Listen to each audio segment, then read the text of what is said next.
Bapak Ibu sekalian, selamat sore. Assalamualaikum warahmatullahi wabarakatuh. Salam sejahtera untuk kita semua. Yang saya hormati Prof. Didi, Prof. Haryadi, Prof. Emil Salim, Ibu Gemala, dan Bapak Ibu sekalian yang tidak bisa saya sebut satu-satu. Saya kira tema yang dimintakan kepada saya memang sesuai dengan bidang yang saya tekuni selama ini. Saya mohon izin untuk share. Dan itu menunjukkan betapa pemikiran Bung Hatta itu sangat luas ya, dalam arti kita bisa duduk di sini dengan satu buku, tetapi perspektifnya bisa beda sekali, soal tanah, soal hutan, tapi juga soal uang, bank, dan perekonomian. Kalau dalam buku yang kelima ini ada 300 halaman ya, 290 sekian. Itu sampai 211 itu bicara soal uang, bank, dan ekonomi sebetulnya. Sehingga memang pemikiran beliau tentang uang, bank, dan perekonomian itu sangat menonjol dalam buku ini, sehingga saya merasa perlu mengkonsentrasikan pembahasan saya di bidang ini. Yang pertama, beliau berangkat dari sebuah pertanyaan yang sangat mendasar sebetulnya. Uang itu apa sebetulnya gitu, dan kita bahkan dalam kehidupan sehari-hari udah nggak tanya gitu, uang itu apa, karena uang kita gunakan sehari-hari. Tetapi di dalam satu substansi yang namanya uang itu mengandung banyak paradoks mungkin ya, atau dinamika begitu ya, yang dampaknya bisa kemana-mana, dan itu sudah diulas oleh Bung Hatta dalam buku tulisan-tulisan beliau yang dibukukan ini. Jadi beliau mengawali sebuah definisi tentang uang itu ya tentu saja yang paling umum itu uang adalah alat tukar. Tapi pertanyaannya adalah alat tukar itu hanya valid kalau ada pertukaran gitu. Dan pertukaran itu hanya valid kalau ada society, ada masyarakat gitu. Jadi sebetulnya ini satu hal yang sangat mendasar ya. Sering uang itu dianggap sebagai private property. Jadi orang berusaha untuk mengumpulkan uang untuk kepentingan pribadinya gitu. Tapi pada saat yang sama dari tulisan-tulisan beliau ini disadarkan bahwa uang itu nggak akan ada artinya kalau tidak ada konteks sosialnya. Jadi saya kira itu satu fondasi berpikir yang sangat relevan untuk melihat seluruh dinamika soal uang yang hari ini tuh sangat dinamis gitu. Kalau dalam kajian ekonomi soal uang, perbankan, dan dinamikanya dalam ekonomi itulah salah satu yang mungkin paling dinamis gitu ya, dan real gitu, karena itu menyangkut satu dinamika yang banyak orang itu menjadikannya sebagai istilahnya itu basic instinct gitu, insting yang paling mendasar itu adalah untuk uang ini gitu. Jadi di halaman 5 beliau mengatakan adalah uang itu ada dengan masyarakat pertukaran. Jadi mengingatkan kembali bahwa uang itu hanya akan punya makna kalau itu ada dalam konteks masyarakat dan berfungsi sebagai pertukaran. Dan diilustrasikan bahwa cerita tentang Robinson Crusoe itu ya, bahwa uang nggak ada artinya, dia punya uang sebanyak apapun kalau dia di pulau dan nggak ada siapa-siapa ya uang itu nggak ada artinya gitu. Nah yang kedua adalah, dan ini penting, uang itu adalah sebuah kesepakatan sosial gitu ya. Jadi social convention ini sesuatu yang hari ini juga sangat relevan sekali untuk kita bicarakan ketika kita bicara soal berbagai macam bentuk uang gitu. Nanti kita akan bicara sedikit soal uang yang sekarang lagi banyak digandrungi khususnya oleh orang-orang muda, itu cryptocurrency, itu adalah salah satu bentuk uang. Dan itu nggak akan relevan kalau tidak ditempatkan dalam konteks bahwa uang itu adalah sebuah kesepakatan sosial. Nanti kita akan balik lagi pada contoh keping batu di masyarakat Yap yang juga ditulis oleh Bung Hatta dalam buku ini. Nah, pilar kedua yang saya kira penting adalah bahwa peran bank, uang, bank, dan ekonomi itu satu kesatuan gitu ya. Bahwa bank adalah perusahaan kredit, dan pakai tanda seru lagi Bung Hatta menulis di halaman 112 gitu ya. Dan kredit adalah kepercayaan. Itu semua adalah sebuah fondasi, sebuah basic dari yang namanya bank, yang namanya aktivitas utama dari bank yaitu memberikan kredit. Lagi-lagi kalau kita bicara sekarang, yang memberikan kredit tidak semata-mata bank, tapi juga ada institusi lain. Kalau kita bicara soal bagaimana teknologi juga sudah diadopsi untuk mengenhance, untuk meningkatkan kemampuan sektor keuangan, sehingga ada yang namanya financial technology dan sebagainya. Itu nanti kita akan lihat. Tetapi sekali lagi ini adalah basic, ini adalah dasar bahwa bank adalah perusahaan yang memang memberikan kredit, dan kredit itu artinya kepercayaan. Artinya bank yang tidak memiliki aspek kepercayaan, dia tidak legitimate sebagai bank, atau sebaliknya kredit yang dilakukan kepada bank tanpa menonjolkan aspek kepercayaan juga tidak legitimate. Jadi ini betul-betul satu fondasi berpikir yang sangat relevan di hari ini ketika situasi sudah jauh berubah.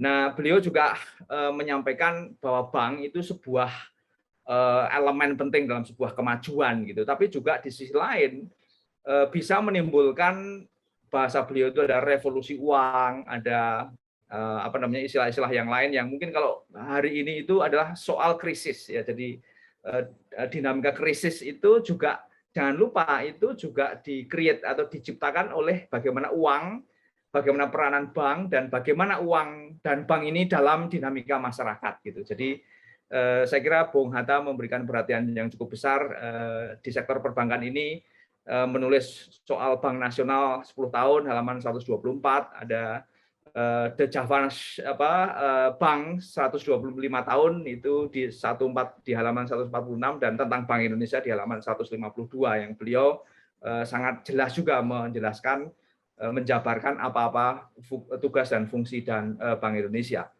Nah, ini saya kira understanding standar bahwa uang, masyarakat, perekonomian itu di tengahnya ada bank sebagai lembaga intermediary, dan yang sekarang ini sedang mengalami berbagai macam evolusi dan perkembangan yang sejatinya itu basicnya sama, tetapi bentuknya sudah berubah sedemikian cepat. Saya akan balik kepada apa yang sudah juga ditulis oleh Bung Hatta dalam bab pertamanya, bahwa uang itu adalah alat tukar, dan dia menyebut salah satu pengalaman penting dalam pertukaran itu yang terjadi dalam masyarakat Yap. Masyarakat Yap itu ada di Mikronesia, itu di atasnya Papua ya, ke arah Filipina, itu ada pulau kecil-kecil, itu adalah salah satunya ada komunitas Yap di sana. Nah, komunitas Yap ini punya currency, punya nilai tukar yang berbentuk batu-batu kepingan gitu ya. Ada yang besar, ada yang sedang, ada yang kecil. Ini menunjukkan value-nya. Persis seperti uang yang kita sekarang ada uang 100.000, ada 10.000, ada 1.000, berbeda bentuknya. Tapi ini batu gitu. Sebagai standar pertukaran yang pada zaman itu diakui oleh masyarakat seputar pulau itu, dan mungkin daerah-daerah pulau sekitarnya gitu. Dan memang salah satu cara untuk melakukan transaksi ya dibawa-bawa batunya itu. Tetapi pada satu titik nggak bisa lagi dibawa. Misalnya ketika harus menyeberangi laut gitu ya, dibawa pakai kapal, kapalnya kena badai dan batunya jatuh ke dasar laut. Nah, meskipun batunya sudah tidak ada, dan akhirnya batu itu dikumpulin di satu tempat yang aman gitu ya, dan tidak pernah dibawa-bawa lagi batu itu. Dan yang dibawa-bawa adalah catatannya. Jadi bahwa seseorang punya batu berapa, besarnya berapa, dan itu akan bernilai dengan barang yang lain senilai berapa. Semua ada dalam satu catatan masyarakat itu. Inilah salah satu bentuk transaksi dan nilai tukar yang pertama kali ada dalam masyarakat. Dalam masyarakat modern muncul institusi yang namanya perbankan. Dan perbankan itu memberikan standar bagi hitungan nilai itu. Jadi tidak lagi memakai batu, tetapi memakai satuan nilai yang disepakati sebagai kesepakatan umum, kesepakatan sosial, diakui oleh komunitas yang lebih luas. Nah, apa yang terjadi sebetulnya? Belum lama ini Financial Times itu bulan Maret 2021 itu mengatakan bahwa Bitcoin, alat tukar yang namanya Re di masyarakat Yap itu pada dasarnya adalah Bitcoin 1.0 gitu. Kalau sekarang ini kita bicara banyak sekali soal cryptocurrency, salah satunya Bitcoin. Karena prinsipnya persis sama, yaitu bahwa satu, tidak ada otoritas yang mengatur bahwa masyarakat ini secara peer to peer istilahnya sekarang dibantu dengan teknologi itu saling berinteraksi dan terkoneksi satu sama lain tanpa ada otoritas yang namanya perbankan atau bahkan central bank. Mereka masyarakat modern yang dipertemukan lewat aplikasi yang namanya blockchain ini bisa ketemu satu sama lain dan membuat satu kesepakatan untuk bertransaksi. Nah, barangnya juga nggak ada karena hanya konsensus saja bahwa nilai Bitcoin itu setara dengan berapa dolar, berapa rupiah dan sebagainya. Jadi sebetulnya kalau kita masuk dalam dunia modern seperti sekarang ini, sebetulnya prinsip-prinsip yang diterapkan sebetulnya sudah pernah terjadi dan pernah dipakai dalam satu komunitas tertentu. Dan itu saya kira sudah disebut juga prinsip-prinsipnya. Ini sekedar gambaran saja betapa uang itu berevolusi dan bahkan berevolusi gitu ya, cukup dinamis gitu, khususnya pada fase setelah krisis 2007-2008. Jadi setelah itu ada paper yang ditulis oleh orang yang menamakan dirinya sebagai Satoshi Nakamoto mengatakan bahwa Bitcoin sebagai alternatif untuk melakukan transaksi secara peer to peer dibantu dengan teknologi yang namanya blockchain. Jadi ada 3 hal yang membuat inovasi di bidang currency itu menonjol dan kemudian meningkat secara intensif. Yang pertama, orang tidak lagi percaya dengan baik seperti sebelumnya ketika krisis 2007-2008. Jadi krisis 2007-2008 itu membuat masyarakat modern itu tidak lagi mempercayai bank sebagai satu-satunya alternatif untuk melakukan fungsi intermediasi. Jadi mereka mencari bentuk yang lain. Yang berikutnya adalah regulasi itu juga makin strict setelah krisis 2007-2008. Dan yang ketiga adalah muncul teknologi yang namanya blockchain. Dan itulah kenapa terjadi satu revolusi yang sangat besar. Nah, ini adalah yang sekarang ini ada dan saya kira orang-orang muda itu sangat antusias untuk mengikuti perkembangan dan investasi di bidang ini dan sebagainya gitu ya. Saya akan langsung saja. Nah, Bapak Ibu sekalian, dalam situasi semacam ini di mana inovasi sektor keuangan dan ada cryptocurrency dan sebagainya ini, pertanyaannya adalah central bank ada di mana? Dan itu diskusi yang sekarang ini sedang intensif terjadi. Salah satunya adalah di asosiasinya para central bank di dunia ini namanya Bank of International Settlement.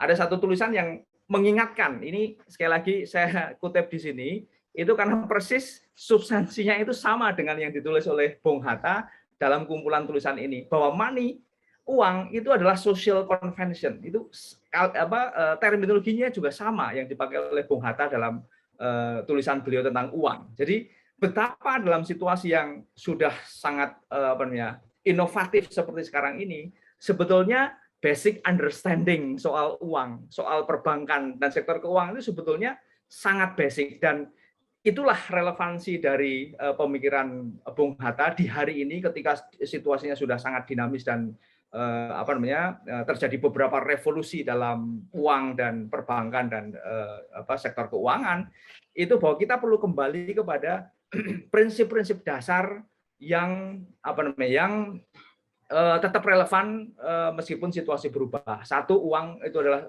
konvensi sosial, dan bahwa lembaga bank yang ada di dalam otoritas negara atau central bank itu berfungsi untuk justru meyakinkan bahwa seluruh dinamika ini itu bisa dipercaya gitu. Jadi ada institutional backup yang disediakan oleh central bank yang memastikan uang itu bisa dipercaya dan masyarakat boleh tetap percaya kepada instrumen yang namanya uang. Dan ini saya kira sesuatu peran yang baru ya, bukan peran baru, peran yang sebetulnya mendasar, dan itu sudah sejak lama dan itu sudah ditulis oleh Bung Hatta, menghadapi situasi yang terus berkembang dan terus berubah.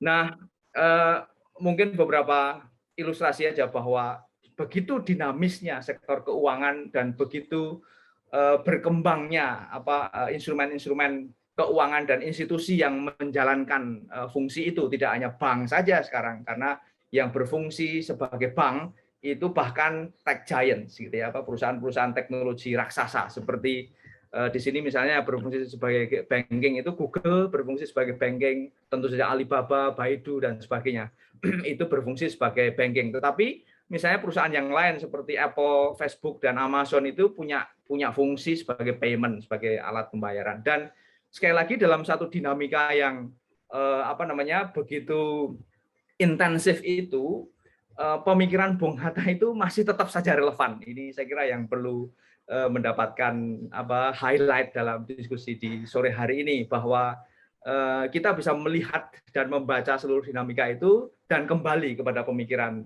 Hatta, ya, bahwa uang itu kalau tidak dikendalikan dan tidak dikelola secara baik itu bisa menjadi sumber ketidakstabilan kehidupan, gitu ya. Itulah yang kita kenal sebagai krisis.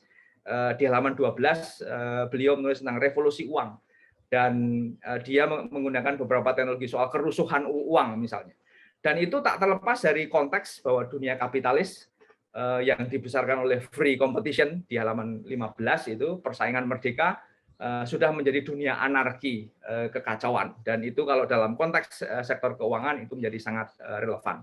Nah, berikutnya yang ada di halaman 15 juga, Bung Hatta sebenarnya memberikan satu fondasi berpikir yang penting dan tetap relevan di hari ini adalah bahwa kredit itu sesuatu yang memang diperlukan untuk menghela ekonomi ini mengalami kemajuan, gitu ya.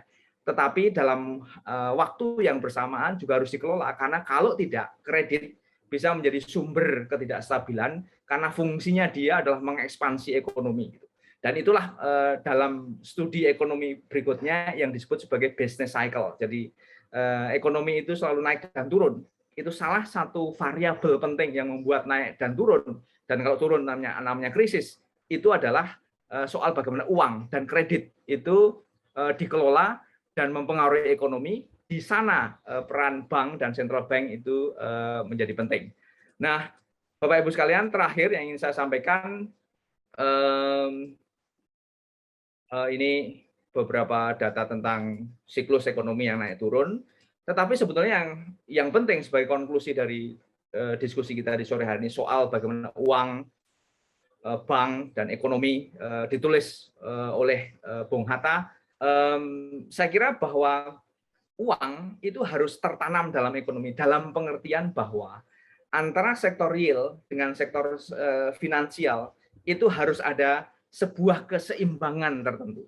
Karena begitu terjadi ketidakseimbangan, itu akan terjadi krisis. Dan itu sudah sejarah dunia, termasuk kita juga mengalami beberapa kali dinamika krisis itu terjadi dari waktu ke waktu. Beliau juga sudah mengingatkan di halaman 27 bahwa uang ini, ya, ia itu menimbulkan semangat yang irasional, semangat yang menentang perhitungan ekonomi yang rasional, yang menurut akal. Jadi dalam bahasa yang kemudian muncul dalam studi tentang sektor keuangan itu adalah irrational exuberance, gitu ya. Jadi kenapa kok capital market itu bisa sangat dinamis, bisa mengalami crash sebegitu cepat? Karena ada irrational perilaku irasional dari orang-orang yang terlibat di sana, dan itu sekali lagi sudah ditulis oleh Bung Hatta puluhan tahun yang lalu, gitu, dan tetap relevan di hari ini. Soal bank sentral saya kira juga sudah ditulis dalam beberapa seri, beberapa tulisan dalam buku ini yang dikumpulkan dalam buku ini, bahwa bank sentral itu harus menjaga kepercayaan publik. Ada satu konvensi sosial bahwa uang itu harus berfungsi baik dalam perekonomian, dan akhirnya stabilitas dalam ekonomi yang diciptakan dari bagaimana uang bersirkulasi dalam ekonomi ini sebagai sebuah barang publik, sehingga memang harus dijaga yang namanya stabilitas itu. Dan salah satu yang menjaga itu adalah tentu saja institusi yang namanya bank dan bank sentral, tetapi juga para pemegang uang itu sendiri, artinya pelaku ekonomi itulah yang juga harus menjaga stabilitas, karena stabilitas adalah barang publik. Terakhir, kalau kita bicara soal inovasi di sektor keuangan yang begitu dinamis, ada cryptocurrency dan sebagainya, pertanyaannya adalah apakah inovasi itu pada ujungnya adalah mendukung atau menjadi bagian dari inklusi, dalam arti memberikan peluang yang lebih baik bagi orang-orang yang selama ini belum terjangkau dari akses uang bank, yang itu penting dalam menggerakkan ekonomi. Kalau itu tidak, maka inovasi itu simply irrelevant gitu. Jadi kalau ditanya, dan itu saya sering ditanya karena saya di kampus mengajar kuliah financial technology, para mahasiswa selalu tanya, apakah Bapak punya investasi di cryptocurrency? Jawaban saya tidak. Karena saya tidak percaya cryptocurrency itu meningkatkan inklusi keuangan. Dia adalah sebuah inovasi di sektor keuangan, tapi saya tidak mempercayainya cryptocurrency itu sebagai instrumen untuk menginklusi. Jadi itu Bapak Ibu sekalian, sekali lagi luar biasa pemikirannya Bung Hatta adalah bahwa beliau sudah menyampaikan fondamen atau dasar-dasar dari bagaimana kita melihat uang, bagaimana kita melihat bank, dan bagaimana peranan bank dalam ekonomi, yang itu justru semakin relevan ketika dinamikanya itu sudah begitu luas dan inovasinya itu sudah begitu jauh. Dan kita pada ujungnya harus kembali kepada prinsip-prinsip dasar bagaimana uang, bank, dan ekonomi itu harus dikelola sebagaimana mestinya. Begitu saja, terima kasih.